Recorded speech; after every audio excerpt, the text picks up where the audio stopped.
was a poster that I created on Canva that I printed out several copies of these to go around my work, the church that I work at, just to advertise the show.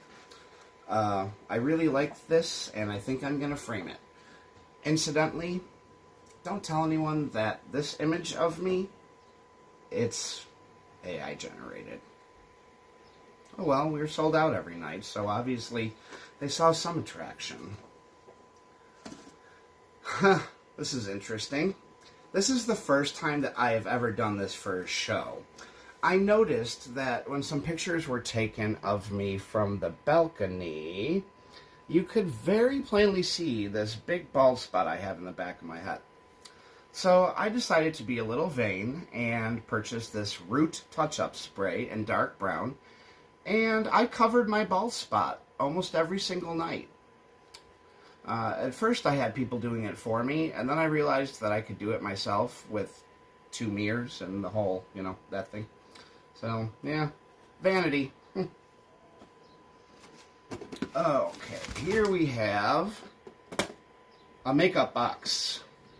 This is comprised of a lot of my husband's makeup that he's received over the years for his possible one-day intro into the drag world.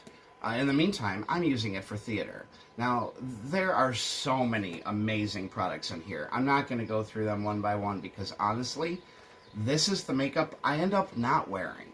PMNL is a very small theater, so I'm not required to do a lot of lines and highlighting and touch-ups and stuff like that. I actually keep my makeup very simple for PMNL. And that's where this guy comes in. This is the makeup that actually made it onto my face for the production. So we'll take a look. My favorite, and I mean my favorite, theater powder. I don't know where the puff went, but I use a makeup brush, like a blush brush, and it works perfectly fine. I absolutely love this stuff. Foundation. Just a little foundation. Give me some color, cover up bruises and stretch marks or whatever else you don't want audience members to see. Makeup pad. Another makeup pad. This is the brush I was referring to that I use for the powder. Works great. My generic dark maroon lipstick. I don't wear a lot of this, just a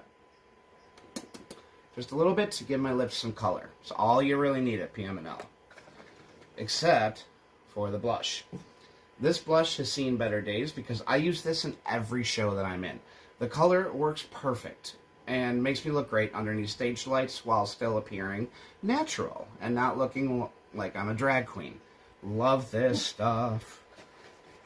And that is pretty much all that I actually wear on stage at PMNL.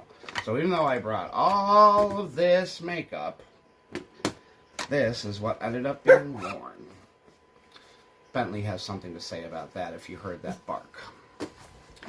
Okay, what's next? Ooh, fun stuff. Here we get into the sentimental part of this unpacking, is going through all the cards that people give me.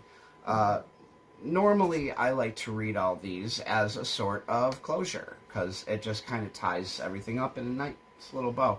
I haven't had a chance to read most of these fully yet, so I'll be doing that over the next day or two, and that'll help me get some closure. Interesting. This is a suit carrying bag, which I was told by our costumer that I would need at the end of every performance weekend to put my suit coat so it could be sent off to be dry cleaned. Incidentally, the coat never was dry cleaned, just sprayed down with some vodka water to keep it fresh, so I never needed this. Although I still think to this day, it may have made sense for Harry to come on stage with not only his suitcase, but his suit bag.